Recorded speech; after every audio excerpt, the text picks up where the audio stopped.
Okay, so I'd like to talk about sharpening tools today. And we're not going to turn anything, but we all know how to turn, but we all love to sharpen our tools. And my whole approach to sharpening is, I don't go to my shop to sharpen tools, I go to my shop to turn wood. So I try to spend the least amount of time to sharpen my tools and get the best results, because we all want sharp tools. So my setups for sharpening tools are all about the same.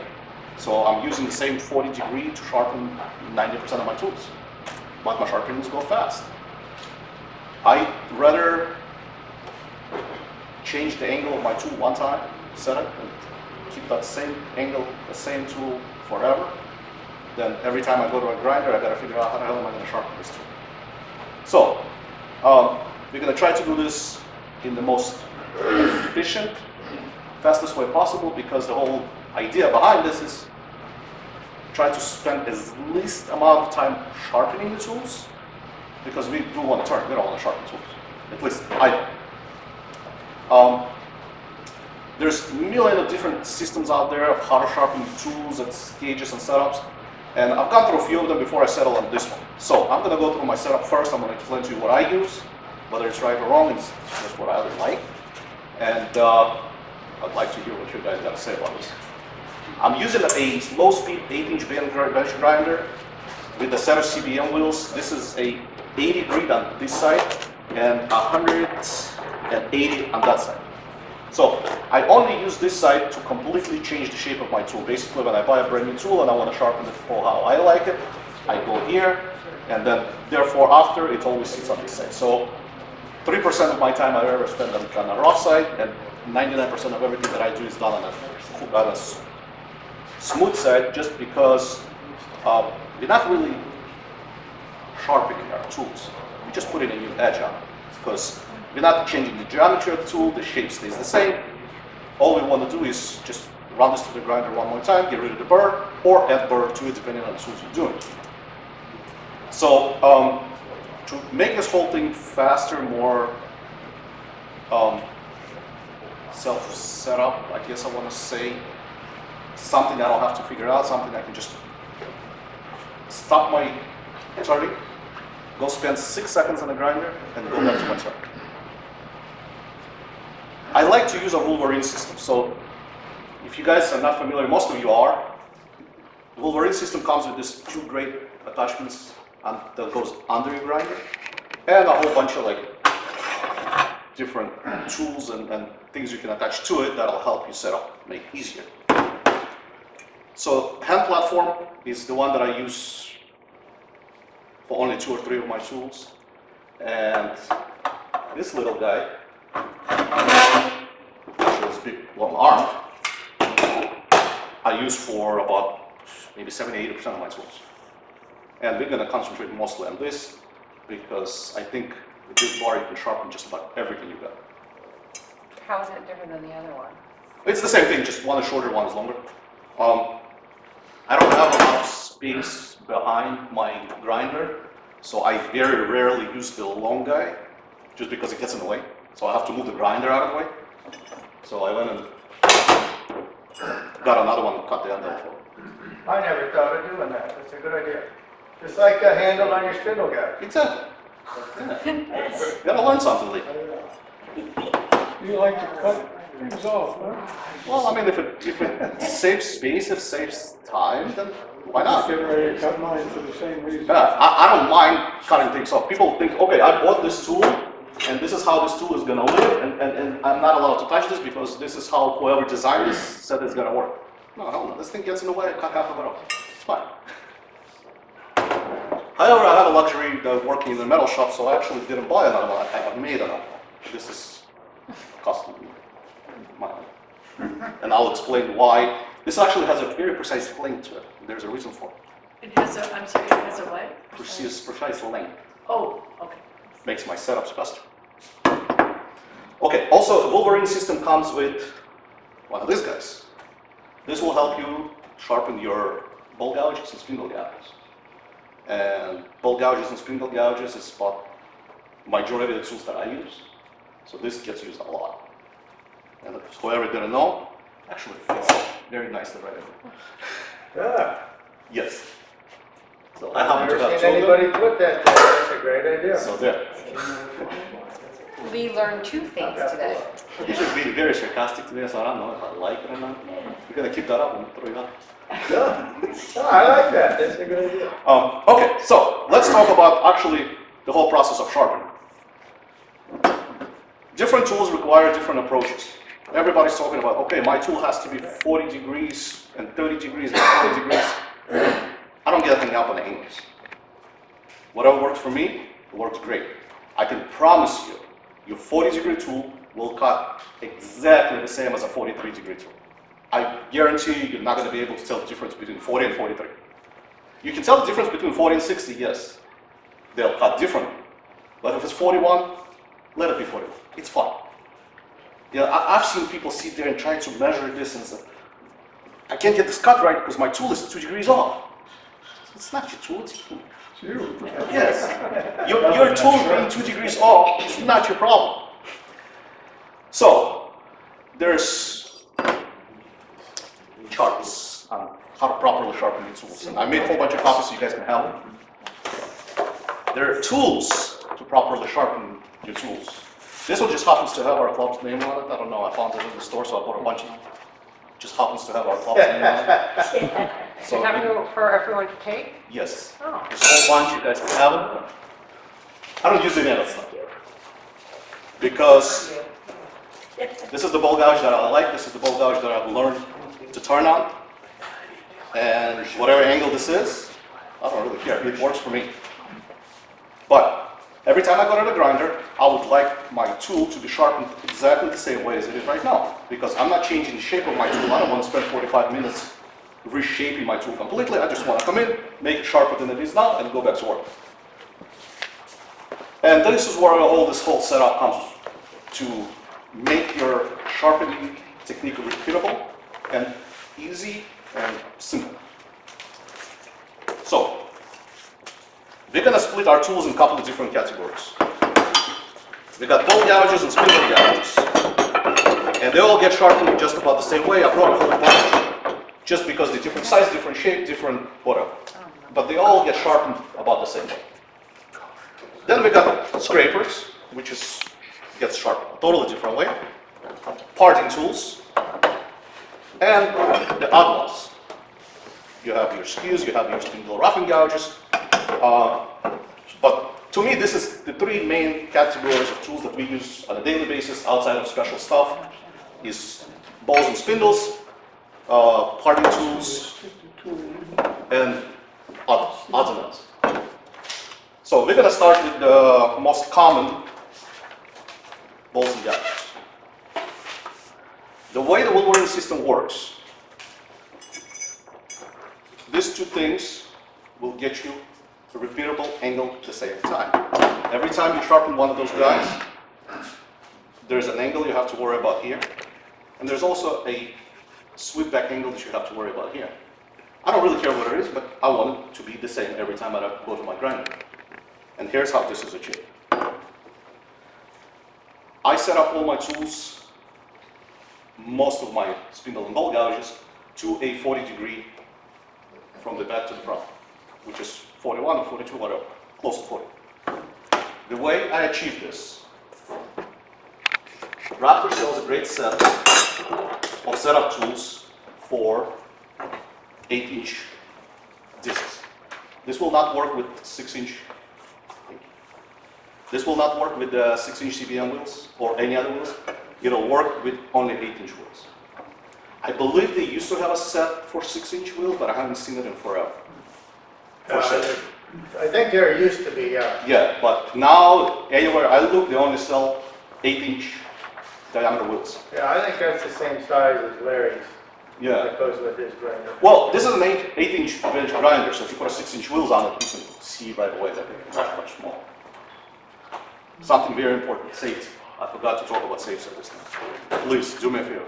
Do not take these things off your grinder. They are not in the way, I promise you. Do not have your wheels exposed. They're here to protect you, they're here for a reason. They're not So important with CBM wheels because CBM wheels do not blow up. But if you use old traditional stone wheels, the stone wheels will explode. And it's gonna happen, and I promise you, once in a lifetime, you're gonna blow one of those wheels up. And you better have this car on. People say, no, it's in my way. I'm sorry, it's not. If this cover's in your way, you're doing something wrong. Figure out another way to sharpen the tool. Do not take the covers off. It is a spinning machine. It doesn't have a lot of RPMs in it, but it still turns, so please don't put your fingers in it. It's gonna hurt.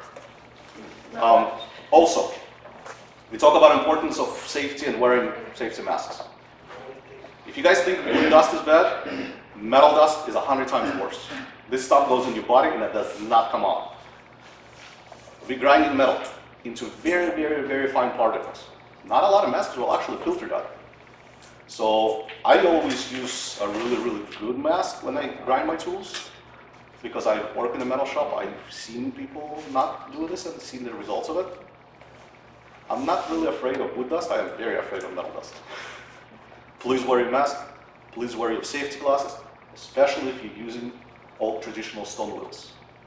Stone wheels, once in a lifetime, you will blow one up. Do you have magnets on there? Actually, I have one on this side. I left it at home. This is something new I found the other day, and I had to buy it, of course. It's freaking fascinating. This is a magnet made specifically to pick up metal dust. The way this works, I'm gonna make some dust. This will actually pick up metal dust. Then you pull the handle, and it releases everything. It's not magnetic anymore. And then you put it back, and the whole thing becomes magnetic again. Did you get that? It's cool. No, actually, I got this one on Not anymore. eBay for like 26 bucks. Yeah. I'm sorry, Amazon. Amazon was like $26. This thing works great because you pick up everything, then you pull the handle, and it's no longer magnetic, so everything drops in the garbage. But you're not using it while you're using the machine, you're using it. You're using the machine, I usually stick a magnet somewhere right in here, and I'll leave it there. So instead of the metal dust flying at me, the magnet will suck all that in. Okay. I will still wear a mask because the magnets are great, but they're not gonna save you from everything. So that's actually, I brought this to show you because I think it's really cool.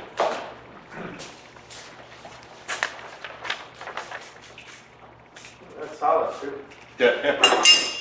Stick a piece of metal on it. Leave. What's it called? The Magnetometer. I tell you, it's actually got a label on the end of it too. No, what does it say? But it's inexpensive. It was like 26 bucks. 866 Evo tool. There you go. Evo. Evo. It's kind of cool, right? Yeah. I find it fascinating, so I have over. Okay, so let's get back to our sharpening our tools. When I started figuring out the shape of the tool that I like, the shape of the tool was easy for me to work with, and I was a new turner, and I didn't really have all you guys to help me, and I kind of did this on my own. I watched a lot of videos on YouTube, and I've seen people use this fingernail grind, which I thought was pretty cool. I didn't know anything about it, but I wanted to try it. But I didn't know how to set it up.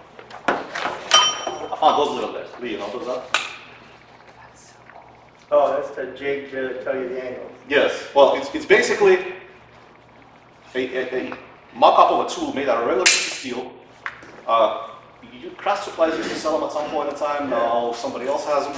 There should be a set of those out at Ron's. There are. Yeah, but these guys, you could buy either a set or one by one. And this will have perfect setup shape that you want on the tool. So you can take that, mess with your setup until you get it just right. Yeah. So No, we don't I have one. bought one of those just to set up this tool. It's got a number 40 on it because it's set for 40 degrees. So from here to here is 40 degrees. I had no idea how to figure it out at this angle, so I bought one of those and it kind of worked out. So I left this in place and I never touch it again. So this is my dedicated 40 degrees. When I do my 60 degree, I then bought another one and I put 60 degrees on. So you got one for each. Yeah, I got a 40 degree and a 60 degree. just because, as I said, I'm trying to make this fast. I don't want to sit here and set this up every time I got to sharpen a different tool. Yeah. I don't want to waste my time on sharpening. I'd rather have it ready. So, But- so where did you use the red thing? Well, we get to it right now. Okay. Okay, so we were talking about the angle. So 40 degrees that you go on the back of the tool from here to here gets set up by this guy. The position of this arm is determining what angle you're getting on this piece. The position of this block away from the wheel will determine this angle on the front. This is where this guy is. So, we talked about 40-40 grind. Everybody's saying you cannot do that on the Wolverine system. I use it all the time. This is a 40-40 grind. It's actually 41 to 43. I promise you work the same way as a 40-40. Yeah, well. Yes, so somebody who ever does this freehand 40-40 with my 43-41, you can't tell the difference. I promise you. And you're removing a lot less steel than what you're doing. Yes. Freehanding. Freehanding, you Larry always grind wanted to learn that freehand because I'm real good at it, and I said, I'll show you.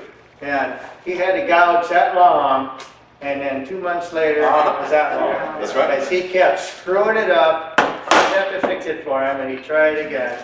This 60 degree is like 10 years old. Yeah. I don't use it much because I don't really like 60 degrees, but I mean, I got another 30 years of. Yes. Igor, sorry, when you said you have one of the jigs for the 41 for 60, Correct. but does that mean you adjust it to the notches? One notch is 40, two notches is 60? Yes. So Okay, this is my 40. This sits up here. This is my 60 that's on the back. It sits down here. The only difference between the angles of this sharp angle here Uh-huh. is the position of this arm. Okay, I understand what you're saying. Does it change the sides angle too? Well, the sides angle are changed with the depth of this guy. Yeah. That's where this guy is coming in a second. So what you don't do then, I mean, and what I've been doing, I've read the manual when I Yeah. bought that, and they set it to the second notch, like 23 degrees or so, and you leave it at the 23 always. The 40 is on the second notch. Well, yeah, The okay. 60 All right, no, I'm not, is 1, 2, 3, 4th notch. okay. And I read the manual too, and I got really, really confused. Yeah, So okay. I went and bought one of this, and I played with it until I got it I right. understand. So this one is actually 40 on this side and 60 on this side, and that's how I sharpen all my tools. I use this little template. So, you know, look, I have tools to measure it. Let's see if it's actually 40, because I don't know. I've never measured. 41. It's more like 38. Oh, that would work. It works That'll still work. Yes. So, You're consistent, yeah. yeah, the whole trick to this thing is figure out the angle that you personally like and stick to it. And this whole setup is just to make this easier, repeatable, the same every single time you come to a grinder. Because you don't want to spend 30 minutes trying to figure it out every time you're going to sharpen the tool. Then you don't have time to turn. At least then. Yeah, up at the Palm Beach Pub, when they do their workshops on Wednesday evenings for an all-day thing, he's got a timer. Every 20 minutes, he goes, ding, he goes, everybody sharpen the tool you got in your hand. Yes.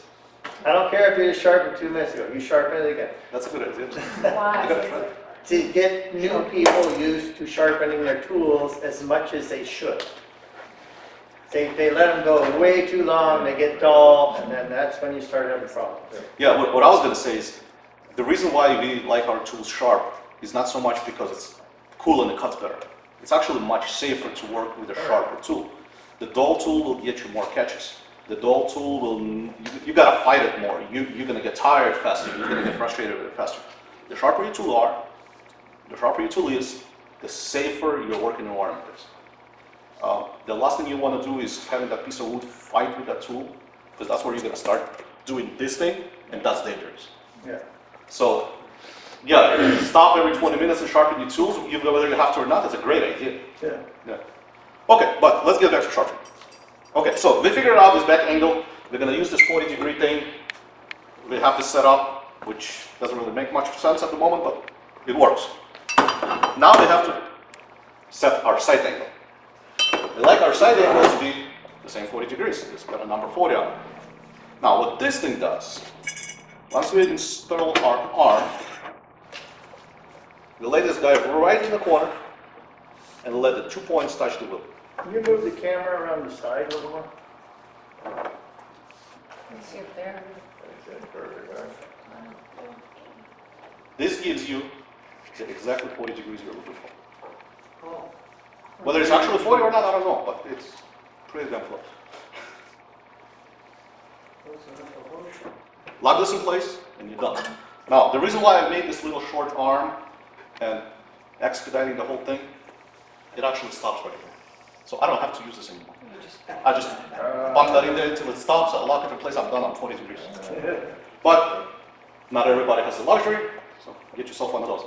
I've cut 2 sets of this for, we have one in our shop, and I think I gave it to somebody else. You guys want it, do not spend your money on it, make your set of this. Okay? Interject? Yes. Yeah, those are really good. What I did is, on this piece here, you got a really fat spot right here. Yes. I drilled and tapped that, and I got this to where I want it, and it's drilled and tapped, and I have a little metal bar, and I cut a notch for my spindle gouge and a notch for my bowl gouge. However you do it. And I just pull that, flip that over, lock it, it's automatic set. I use a little piece of wood that I put in there. Doesn't matter how you do it, just Yeah, the same every time. And I've had PVC pipes that I cut chunk out and to snap onto here, but that little lever is just so easy. But this thing is great to get you set up first time where you want it Yeah. to be. Because this actually got numbers on it. This actually means something. Yeah. Now this, since we're on the subject, actually works 2 ways. From these 3 points on the wheel, you get 40 degrees this way. If you try to setting up your platform at 40 degrees, you do this the opposite way. You lay this down.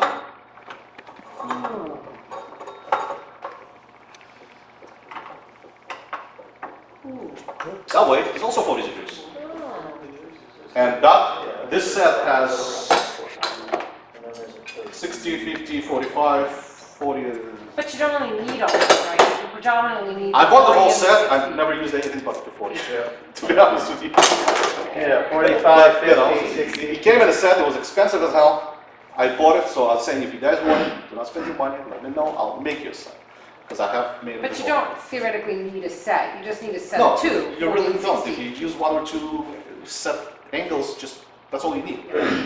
And as Lee said, get a piece of wood. You know, if you put a piece of wood from here to here, it's always going to be the same. You don't even have to do this. But you do need this the first time to set it up and get it right. Or if you don't want to do this, get one of those setup pieces. Grab a tool from somebody you know that has the angle on it you like. Use that to get your first setup right. And then after that, make yourself a piece of wood from here to here, and it's always going to be the same. So that's kind of the way I see it. But if I can add, I may be doing this wrong, but on CBN wheels, they don't move. Correct. So what you can do with the CBN wheel, once you use the 40 Raptor, you line up the 40, you make a mark on that bar. Yeah. Yeah, but see, marks will only get you so far. Yeah, You know, you need something that's gonna stop. yeah, your marker is kind of fat. Your line is then you know in 6 months that line is going to disappear, and you're going to go, okay, I got 7 lines here, and I don't remember which one's which. So yeah, I'm not a big fan of lines, just because they're not. That's why I System got numbers, whatever 2 you saw want. marks and got that little lever. Yeah. So that never fails. It's always the same. Yeah. Yeah, that's another reason why I like CBM wheels versus regular stone wheels. Stone wheels, as you grind, as you shape them, they become smaller and smaller and smaller and smaller, so this arm has to keep on moving forward. So you have to use the setup block every single time you use it. CBM wheels are always the same size. They don't shrink. But your tool eventually will shorten. It doesn't matter, because we're getting to the point now of the length of the tool. The way we set up the tool in here. So the tool goes in. This is a really big one, so let me undo it quite a bit. The length from here to here always have to be the same every time you sharpen. So the length of this tool doesn't matter. What matters is from here to here. I have a piece of, can you guys see this red thing here? Red thing? Yeah. Larry, Okay. go over the side and so you can see in from the side and what he's doing. I can turn this around. No, that's okay. Yeah. Big view. My little bucket of water in it. I get my tools too hot. Okay. Slick stick? You guys see this little red piece? Oh, yeah, right. Okay, so Oh, yeah. from the bottom of this guy to the inside of this guy is exactly 2 inches. Right. And the book says you gotta set up this from here to here, 2 inches. So the way you do this, I'm sorry I have to move this because the table gets in the way. Still see it. Okay, there you go. Good, yeah. So, loosen your nut, set this up. Now, 2 inches. Whether it's 2 inches or 2 1/4, I don't really care. It's the same every time. So, every time I put my tool in here, doesn't matter the length of my tool, I get the same grind on this every time. So, if I put my tool on the grinder the way it's supposed to go, my angle is perfect. If you guys want to check it, grab a marker, mark all this up. That's what you use the old cheapy Sharpies for, not the good Milwaukee ones. A whole box of them fell from the bed of the truck, so I got a bunch of them. Oh, yeah. And I didn't pay for them, so I use them as a sheet marker. There you go. How many you got? Oh, I got like 40 of them. Thompson recommends 1 3/4 inches. But the directions actually say 1 3/4 up to 2.5 inches. Correct. Oh, okay. This needs to be the same every I don't time. care what you use. Just use the same one every time, because you'll get you the same result every time. Whatever you guys comfortable with. You have a tool that's got a super weird angle on it, and you love it and it works great for you, do it. Don't let people bully you saying you've got a wrong angle on the tool. It's not what you use. So, put some black marker on your tool if you're not sure of your setup. Run this wheel by hand. See? Scrape the marker off. With a chip marker. It's Milwaukee. That's it. So now I'm sure my setup is correct. Yeah. I got my 40 degrees here, which is this guy. I got my 40 degrees here, which is this guy. Sharp. So turn this on. Which magnet on? Not for this. That's fine. Try it now. Put your eye protection on. I forgot my glasses. I just bought a brand new pair. You have? I will be happy to use them. Just don't want you to be breathing metal things. I'm not going to sharpen all these tools. I'm just going to show you guys how. We'll even peel the plastic off. Wow, we thank you very much, ladies and gentlemen. I appreciate it. Those are donated by Larry. Thank you, Larry. I thought we gotta have a pair of those here. Okay, so this tool has 2 very long sides that have a lot of metal on them, and it's got like little short front point on it. So when I sharpen my tools, I don't sharpen the front of this tool. I try to, if you spend too much time trying to perfect this angle, you'll actually start digging into it, and it'll become a flat, and it'll change the whole shape of the tool. So the way I sharpen my tools, I stick my tool in here and I start from the side. I don't push down on it, I just lay it down and let the gravity do the thing. I move forward and I go real fast through the front. I go back to the side. So either my setup is a little bit different or this tool got dropped in my truck on the way here. See, it's sharpening the back of the tool and it's not touching the front.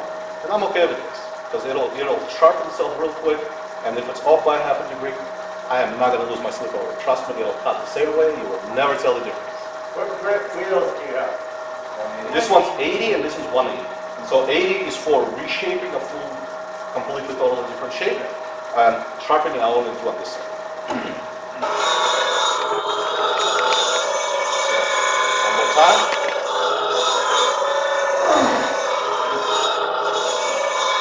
And if you guys watch the marker as I'm going around, you can start seeing that it's removing everything.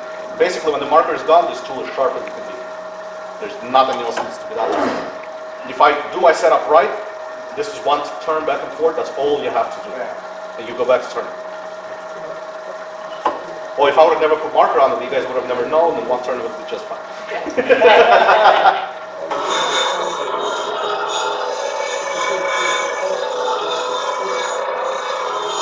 Watch, notice, I'm not touching the front of the stool at all.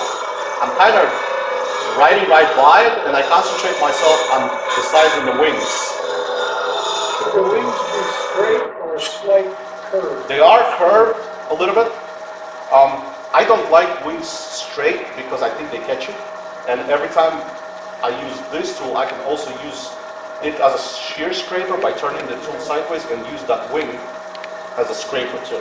Yeah. I like those curved wings because I actually use them a lot. Yeah, that's what I do with all mine. Yeah. Very slight curve. Yeah, it You isn't much, but it's there. You never want them the other way. Yes, if you dip them, it'll catch every time you. But how would it get dipped? You can overgrind it. If you do it too much, it'll actually start flattening out and start going dip in it. Yeah, when you're grinding with the jig system, the jig only controls the angle, you control the shape. Correct. You need to pay attention to where you're grinding, how much you're grinding on that one spot. If you got a little point and you know where it is, you can adjust and just get that thing out instead of going back and forth and back and forth. Sometimes when you go back and forth, you're leaning a little too much one way or the other. So it's a lighter touch and it'll float itself where it needs to be. You're holding it really hard. The light touch is the key to this. Yeah. Do not Yeah. try to force your tool into the grinding stone. It's not going to hurt any faster. It's going to hit up more. It's going to dull your tools faster. You don't want. I mean, this is high-speed steel. I cannot heat this up enough to loosen the hardness. People saying, "Oh, if you overheat these tools, they're not going to be as hard as they were." This grinder will never heat this tool enough to cause any kind of damage to the grinding of this. I promise you. Maybe tool steel. Yeah, maybe tool steel, but not Jumpy high one. tool steel that we use. You will never hurt the hardness of that tool on this little grinder. It doesn't have the speed, it doesn't have the aggressiveness. Unless this thing is glowing red hot, don't worry about it. It's fine. It's gonna be okay. Don't touch it. That's why I keep a little bucket of water, just so I don't have to touch up that tool. I do cool my tools before I start turning again. I don't like to start turning, especially wet wood, get to the tool and then start smoke coming out of the thing. It scares the crap out of me, excuse my French, but I always cool my tools before I start cutting again. The guy that we buy the CBN wheels from, he sells this stuff called slick stick. To dip your tools in, not only does it cool the tool, it makes it smoother and cleans the wheel. Yeah, WD-40 does the exact same thing. Yeah, but it doesn't support our thing. And WD-40 smells, his stuff doesn't. Slick stick won't spray off the wheel like Yeah. WD-40 would. Well, but if you dip your tool into a WD-40, it will just fine. So, but let me finish grinding this and I'll pass this around so you guys can see it.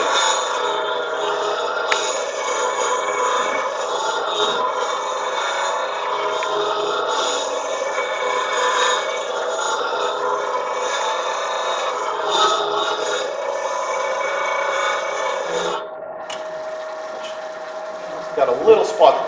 I don't know if you guys can see this. There's a little tiny spot right here. So what Lee was saying is instead of resharpening this whole tool, I'm just going to clean that spot.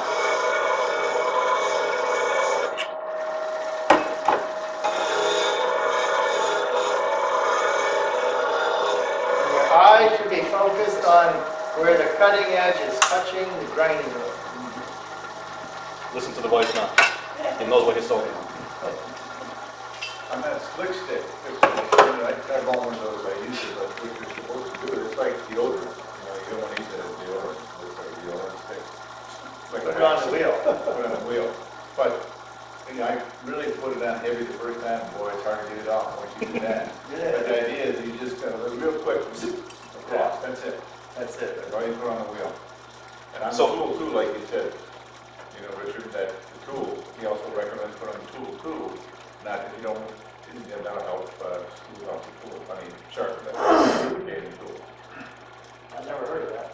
This tool now is about as sharp as it'll ever be, and as sharp as it needs to be. And if you guys want to polish this to a mirror finish, then you're not there to turn wood, you're there to polish tools.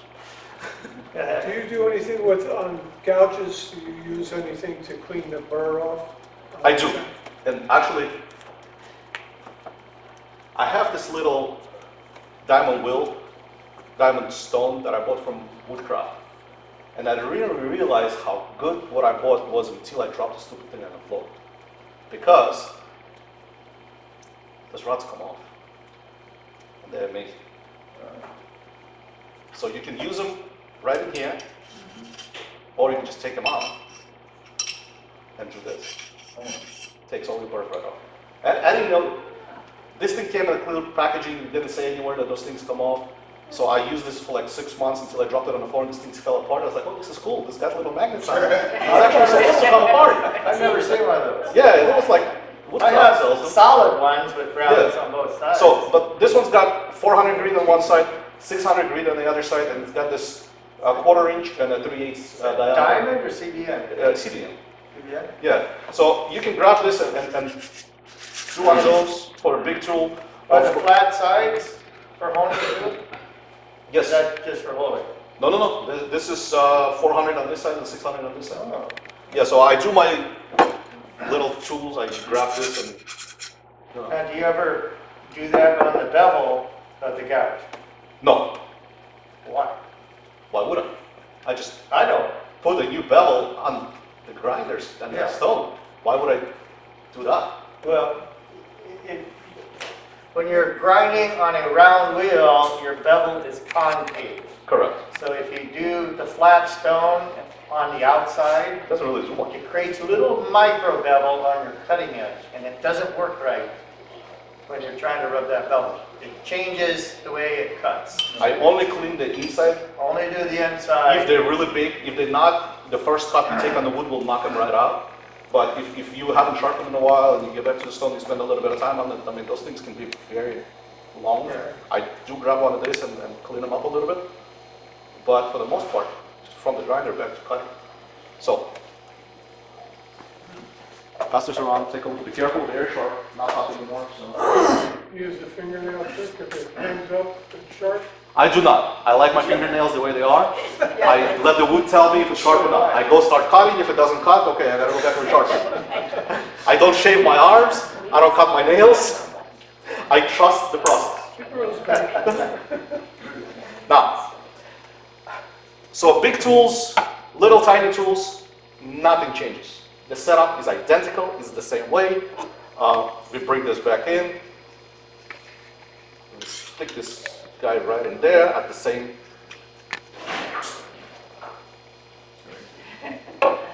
2-inch length. And exactly the same setup is done on the big tool, is done on the little tool. The size of that tool does not matter at all. Because this distance doesn't change, your sharpening is always the same. So I brought different size tools just to show you guys that it doesn't matter what size tool you get. It's the same. Now, we get some real big tools, real long handles, like that thing has like a 24-inch handle on it. I didn't want to bring it with me. Yeah. You start sharpening those guys, and I find it very annoying because the handle gets in the way. And I put up with it for years. Plus it's heavy and awkward. Yeah, because you shouldn't be standing in front of the grinder, you should be standing close to a grinder. But you're doing this, I mean, this thing gets in the way, so you've got to like, kind of get yourself out of the way and do one of those. And just like everybody else, I put up with it for years and I got tired of it. And I found this great handles, because you do this, put this handle down, you're resharpening your tool, and you lock this back in place. You go back to work. They're a little bit on the pricey side, so I'm replacing them slowly because they're like $100 a piece. on top of a $100 tool. But eventually my plan is to replace all my handles either with quick releases like these guys, or with Allen screws that I can undo 2 screws, take the tool out. I don't want to grind this thing in my side, right? Because it gets in the way, it gets annoying. You're doing one of those, you don't see what you're doing. It's kind of dangerous. Now, and this is now, I'm getting to the point now where I want to change all my handles. I like my wood handles, they feel comfortable in my hand, but I don't like the fact that I can't take them off. So, let's talk about something different. We sharpened a ball gouge. Now I have a spindle gouge. Spindle gouge has a different shape of the flute inside here. I'm sharpening my spindle gouges exactly the same way as my ball gouges. My setup does not change. You get the same 40 degree here, you get the same 40 degree here. However, you get a longer bevel on this side because it's much shallower flute. But this works for me. And this particular sharpening setup for spindle gouges works for me. So I sharpen 80% of my tools on the same setup. But on here, you show different angles. Well, I downloaded this from the website, from the internet, to try to show you guys that find something that works for you and try not to get hung up on the industry standards. You want to be within the general guidelines, yes. You sharpen this to a sharp 10 degrees and that'll hurt you. So, but you want to be somewhere close to recommended 35 or 40. And that kind of works for me. So, just to show, a spindle gouge goes back in the same way as a ball gouge. 2 inches from the front, the same setup, nothing changed. Are you doing that with your 40 or your 60? 40. 40. Yeah. So my 40 does exactly the same as my spindle gouge and my ball gouge. So this setup very rarely leaves my grinder because most of my tools are getting sharpened exactly the same way. What do you do with like a spindle roughing gouge when you've We got? get to that in a second. Those are in the category of weird tools. So, this guy will only work with spindle gouges and ball gouges. That's all this is for. Anything else, then I have to find different ways of mounting this, setting it up, which we're going to talk about. So our next is a spindle roughing gouge. I like my spindle roughing gouges with rounded corners on the end. Some people like them with sharp corners. It's a personal preference. I don't like sharp corners because they catch you, in my opinion. Oh, I I love love- it. Is that flat edge for smoothing? Well, I got a big one. Double the size of that. Yeah. Works the same way. Still has the rounded corners on it. Because I have a nasty catch that blew up the piece. And I don't like those corners anymore. I decided that I don't need them in my life. So I got rid of it. So, this is a whole other different method system of setting this up. There's some recommended angles. I don't know what they are. I don't really care. 40. I sharpen them like this. And I'm going to show you how I set it. You're supposed to have it out steeper for hardwoods and longer for softer woods. I've heard that. Okay, I'm not fancy enough for that. It cuts and it's fine. I don't ask the wood what it likes. I tell it what to Oh, do. it's hard to read. It's not the boss of me, it's the other way around. Now, whatever angle it is, once you learn to apply the cutting edge to the medium you're cutting in the proper way, you can do it with about any tool, Yes, at any angle and that. exactly. So, And you gotta pay attention. I don't really get hung up on, okay, it has to be this particular angle, and Yeah. this works for me, and this has been proven over the years that I'm still here, I got all my fingers. We're gonna keep it going. Okay, this is where the long bar comes in, for tools like this. People don't like to use them, people are saying they're dangerous, and I tend to agree with them. If you're using a traditional wheels, they will catch, they will dig into the wheel, you will get one of those slips if you're not paying attention. CBM is a piece of metal. you're not getting past that. Hey, Kenny Roman had a guy do that, and he didn't tighten that down all the way, and then jump back, and I saw It happens, yes. Yeah, But, you know, so it's catch and lay, it happens. yeah. You can't protect yourself from everything, but you're gonna try. But the way I sharpen this, put my little black marker on here, I stick my tool into the back of this long arm, I let it lay on top of the wheel, I look at the side of it, and I move my arm back until I can't see the gap anymore. And I lock it in place. I will turn my wheel by hand in this case especially. It's perfect. That's it. Put it on the side of the wheel. It's pretty similar. It's kind of dark. Yeah, now turn it sideways. Perfect. That's it. Yeah. So that's it. This is how long it takes to set up this tool. Whatever this angle is, I don't know and I don't care. I just want it to be the same every time. So I stick my long arm in here, I lay the tool down till it's laying on top of the wheel. I look at the side of it, and I just pull this thing down a little bit. That's it. That's all I do.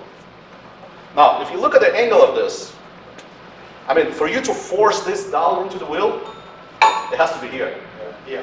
I mean, you gotta really try. So, as again, anything with sharpening, light touch. Don't force your wheel onto the stone. Don't force your tool onto the stone. It's not worth it. It's not doing you any good. But let's try. Let's turn this on. It's like the same way. I'm gonna start on the side. I'm gonna roll my tool around. It'll automatically through my edges, and it'll give me the same shape that I have here now, just by this rolling motion.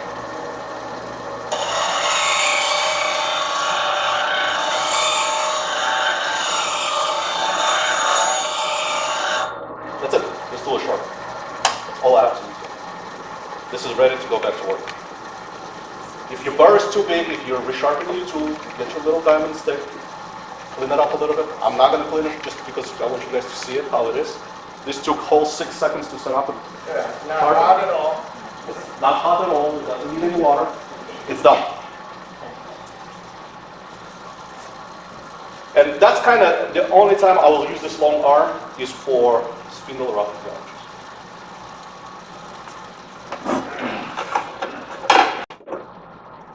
Think that would work with the roughing gouge that's flat across? No, for that you have to use Yeah, that's what I this guy because you have to roll this around. This will give you that curved edge every time.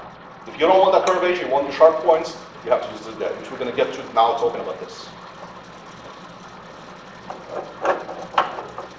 And this will work mostly in our specialty tools. Our scrapers, parting tools, anything weird. 80% of the time I will use an armrest. So we're gonna let the wheel stop. You can grab them and stop them, but I don't want to teach you guys bad habits. I have a stick I put on the side, yeah. I usually like do this, but Get a skew out. yeah, at CBM wheels you can get away with it. Try to do that on a stone wheel, you'll get manicure real fast. Okay, again, you can get a fancy gauge and figure out what angle this is. This happens to be 55 degrees. So 55 degrees, I like it. That's what I use. So how do we sharpen this particular tool? That's for us.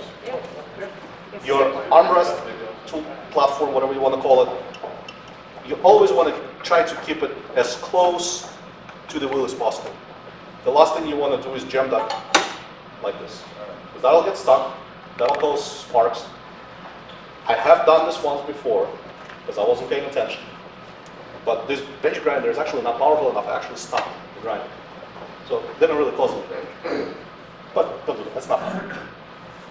Same trick. Put some marker on. And you only gotta worry about the center of this.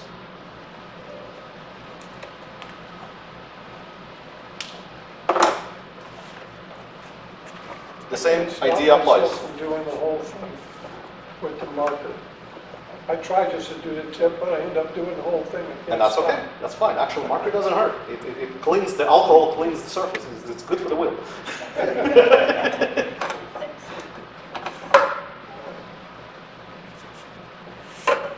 Start higher than you're supposed to be. Big gap. Look at the side of it.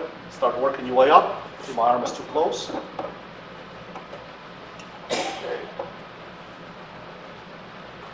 Until you can't see that gap anymore. Run your wheel backwards. It's pretty good. Just to see if Yeah, you're just confirming that the angle you set up is correct. So you want to make sure that the marker gets cleaned off all the way, or mostly all the way. Now, It's cold in here. sharpening scrapers. I had a hard time at the beginning when I started turning sharpening scrapers because they would come out flatter on one side, more rounder on the other side. I had a hard time getting this whole transition smooth into the whole thing until I approached this just like metalworking. Find the center of your tool. You have the radius, right? This radius has a center somewhere. Put your tool down, take your finger, put it around that center. You don't have to put a lot of force on it. All you gotta do is try to hold this down. With your other hand, very light, move your hand. That's all the motion, that's all you do. This finger, the force of holding it down, push your tool into the wheel a little bit, and that's all you need. And this hand will move your radius, whatever it's supposed to be. It's sharp. Once that holds it flat on the blade. Yeah, it holds it flat on the blade. You start at the back of the blade, don't touch the wheel. Work it into the wheel, make a contact. Turn this a little bit.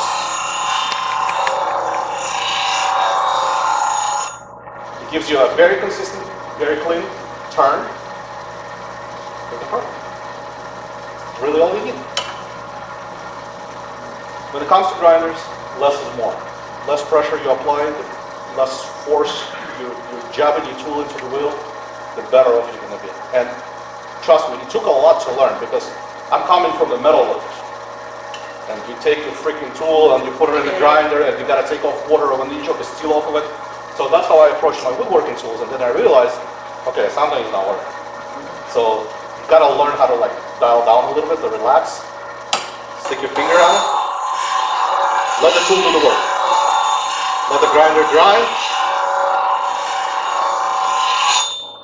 Now, you want to leave the burr the way it is. The burr is actually what's doing the cut of the tools like this. Don't clean your burrs off.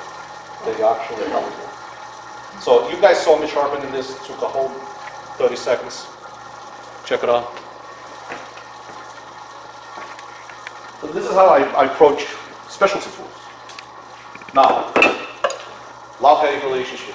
I hate grinding parting tools. They're the most complicated tool to grind because your hand control has to be spot on. There's two different types of parting tools that I got. This is a diamond parting tool that has a diamond shape to it. This is a straight diamond tool, a parting tool. This is much easier to sharpen than this. Yeah. This, to me, the worst tool to sharpen. I hate those tools. I hate those too. I like using them, I hate sharpening them. But I'm going to show you guys how I do. And if somebody has a better idea, please teach me. That's actually cool. Thank you, David. I have just this piece of wood I do that with. If you really have a piece of wood in your hands. Some of them have that brass tack on the bottom.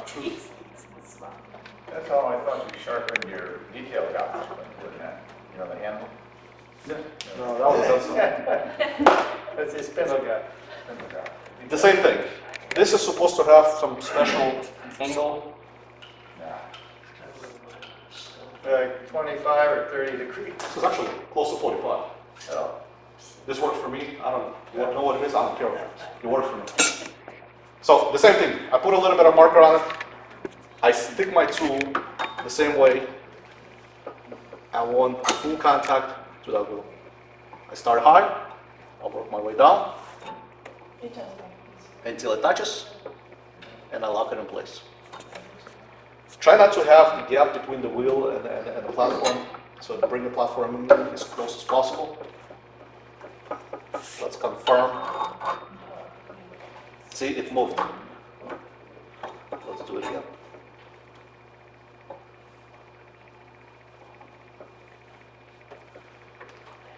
Yeah, I use the rod and put the handle in there and just touch it down. Well, I've tried that before. I can't get my point straight. I get this. Yeah, you gotta make sure. Yeah, you gotta make sure you're dead on center, and you can't roll this tool. Yeah. Now, this has a little bit of a flat spot, and I'm taking advantage of that.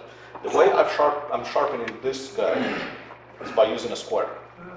Regular square, I stick my square right on the side here. And I'm sorry I brought the wrong one. I got a really short one. This one's kind of long. So I use my square, I stick it on the side, and I use that as my guide to go straight in. Piece of wood, anything that's got an edge on it, that'll help you get that straight jab right in. That's all you're gonna do. Now, sharpening this tool takes a second, because there's not a hell of a lot of steel on it. You have to be careful. I like to start high and bring my tool down until it makes a contact. Can you guys see that, Mark? Yeah. Okay. Okay. Yeah. So my tool was crooked, so it grinds one side and doesn't touch the other side, which tells me that my tool is not correct and it's on the angle. That's what this comes in. To use something different.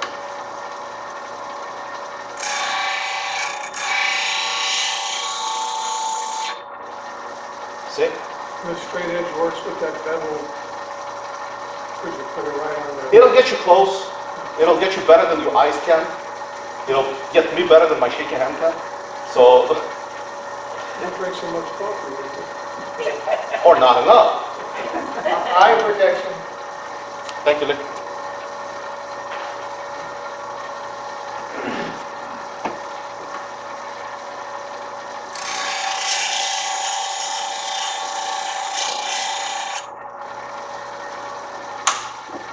I don't move my tool side to side. I just go straight in and straight out.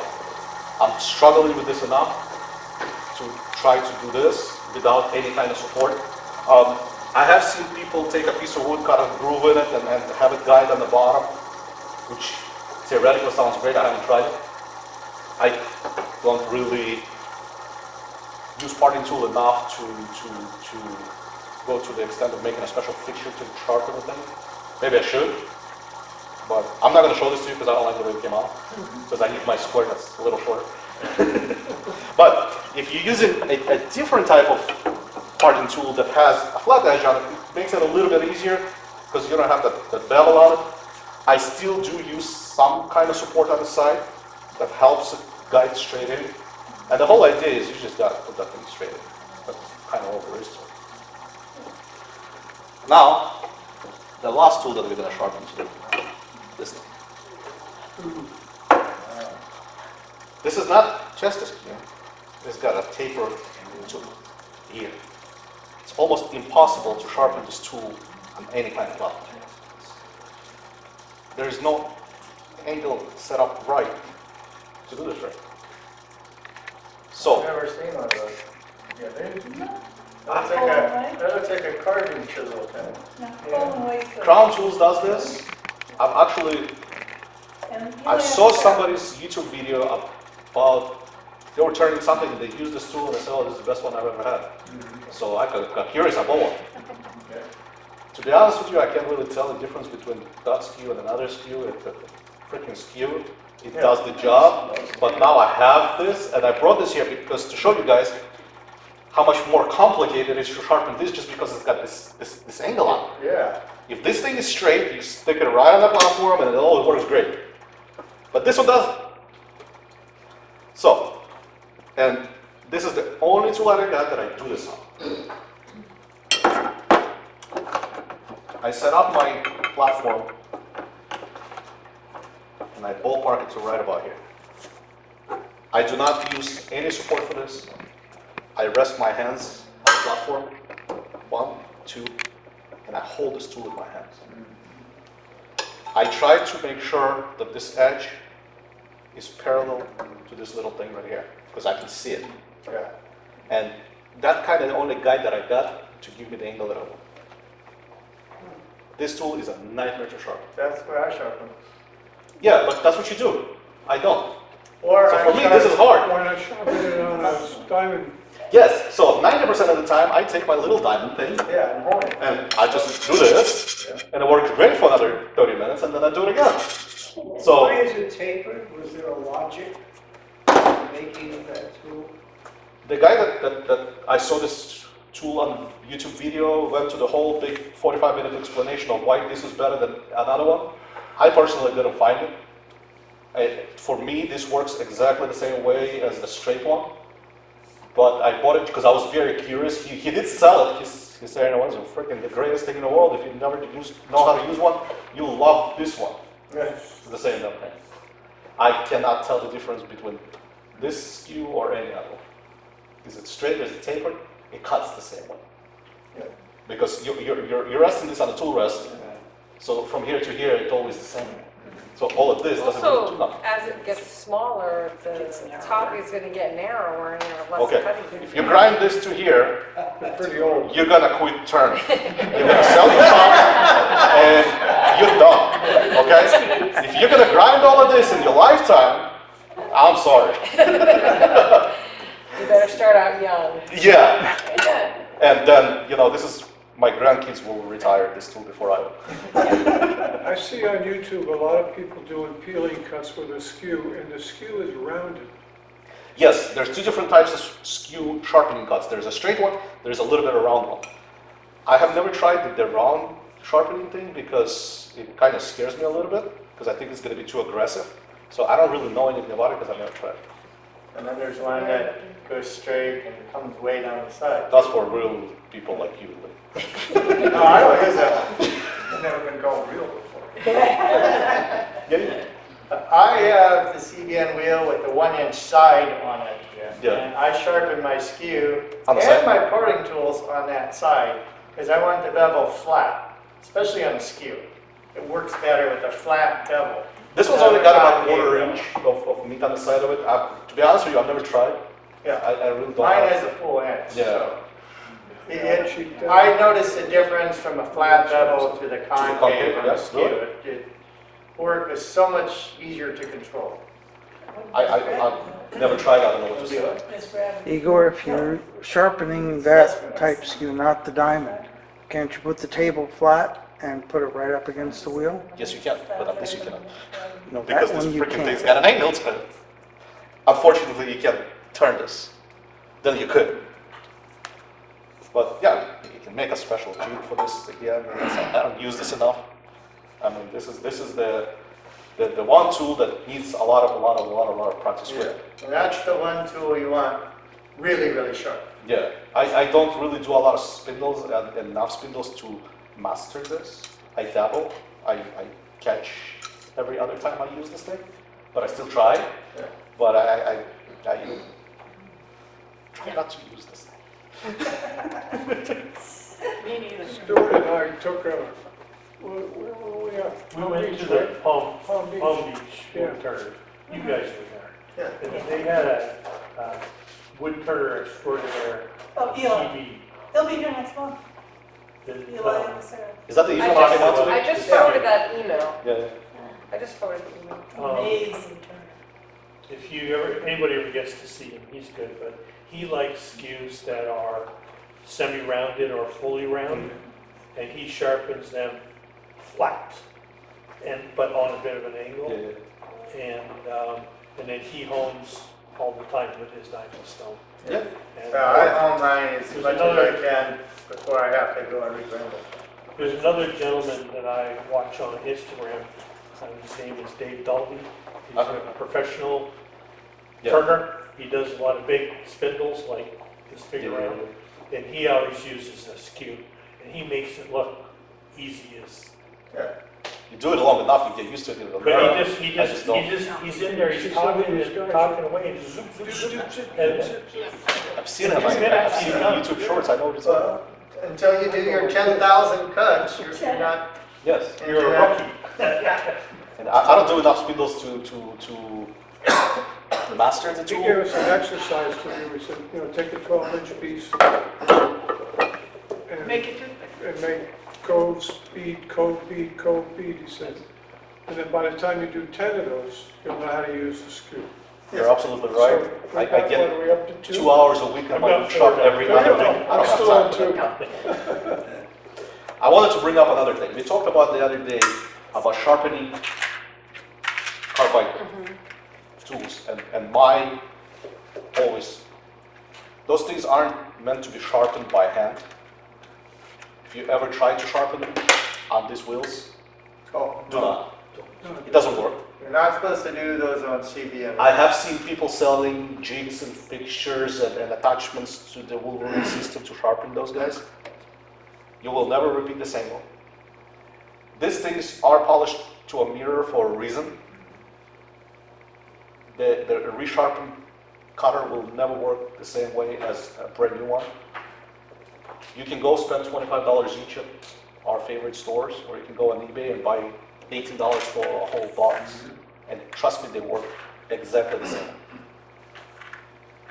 The metalworking ones do not. The cheap metalworking wheels, they don't last. The wood ones do. Just the material is so much harder than any wood we turn that even if it's not as good of a quality, it still doesn't matter. But if you insist, grab your 600 stone, lay this down flat, and do this. And that's all you're allowed to do to those things. I heard somewhere that puts a burr on the top that you can't get off. Yes, this is machine sharpened. Carbide is so hard that you're putting more damage to the edge than you actually sharpen. Because if you look under a microscope, this thing is so pristine and precise that anything you can grab with your hands, you're never going to be as good. So, my personal opinion, buy cheaper cutters, throw them away. They're not meant to be sharp. And people who sell the freaking attachments are something special. I'm just surprised somebody who haven't lost their fingers trying to do this. I have seen people try to do this. Oh, you should never do that. No. I have a diamond lap wheel, looks like a CD, and I put it against the chuck, I put the live center in the hole, I put a drop of soap on the bed, I put two-sided tape on the cutter, I go on the soap, and I turn the lid on, and I just run it back and forth on there. It's stuck to my finger on this disc. It's 1200 grit diamond, and 20 seconds, that sucker is sharp could be. It's still not as good as a factory. Cheap, But it works. right? You're absolutely right. So what you're saying is you're cheap, right? Oh, yeah. Yeah. Too cheap to buy. Oh, yeah. Okay, so this is $20. This is set. I've used them quite a bit. This lasts me for 2 years. $10 a year. I don't care how broke you are. You can swing it. Is there a brand of those you 50 recommend? cents a No, you go to eBay and type in, they go by the diameter. There's no brand, they made in China, they're cheap, but they work. It's 10 Yeah. Yeah. Use it for the terror. Woodworking knives. That's actually what it says on Say it it. again? Woodworking knives. Knife Yeah, from China. from China. That's something in Chinese on it. But this is $20. Tooling is a good company. Yeah. So, CPS? you know, CPS. you go to Easy Wood Tools or something, they'll sell you $26 each, which, Really? I'm sorry, yes. Holy Yes. Yeah. They're like 18, 22, depending on the size. I bought the cheap ones. I didn't even know Yeah. that there were. The original ones are like 20 plus each. Oh, Or for the same money, you get a whole box of 10. So, you know, you use half, you turn it away, you use another half, and you throw one. Yes. What's your opinion in terms of quality of the finished product using tool steel versus these laminated? I'm a big fan I, because I don't have to sharpen. Well, My- those are just the scraper. Yes. They'll get you so far. They will not get you the clean, perfect cut you're looking for. This will never be as good as this. Yeah, the bevel rubbing But- will always be better than the scraping. But if you're not Lee and you're not chasing perfection and you got sandpaper, this works just fine. Hey, Jimmy Clues. Whatever he does with this, I do with this and 5 minutes of sanding. Jimmy Clues only uses a 80 grit wheel. Yeah, He says, I don't mind the little saw blade, it cuts faster. you send out whatever, people who, I'm gonna turn it, I'm never gonna use sandpaper again. It's a whole other level of crazy, I'm sorry. But the carbide, another good thing with the carbide is if you're working with hard wood and you use a conventional tool, you have to sharpen it more. Yes. The carbide, you can get it down to a point where then you can go switch over to the other tool. to make it. Actually, carbide tools perform better on a harder wood. The harder the wood is, the carbide is made to cut hard material. Yeah. The same thing with steel. The harder the steel is, the better the carbide works. You ever try cutting carbide with aluminum? It's horrible. It doesn't work. It also puts- But on a tool steel, it's freaking amazing. I also heard that on the CBN wheels, you only should use like M2 steel and above. Okay. Yes, I've heard this too. Don't put regular steel on your CBN wheels. Do it. It doesn't hurt your wheel. It turns your wheel black. All it does, it turns your wheel black. You get one of these little erasers for $6, and this will clean your CBN wheel back to its brand new original glory. What is that? It's like a little eraser, but it's specifically made for CBN wheels. Hurricane Tools sells those. They're like $6. If you use regular steel, soft steel on CBN wheels, you will not hurt them, it is just going to turn them black. This will clean them back to its original glory, and you continue using them just fine. Do not use aluminum on them. CBN does not like aluminum. But steel, regular steel, high-speed tool steel, all of that is just fine. Clean your wheels, it just turns them black. So I keep this here all the time, kind of loosely, because my wheels turn black every once in a while. Awesome. Okay, well, thank you so much.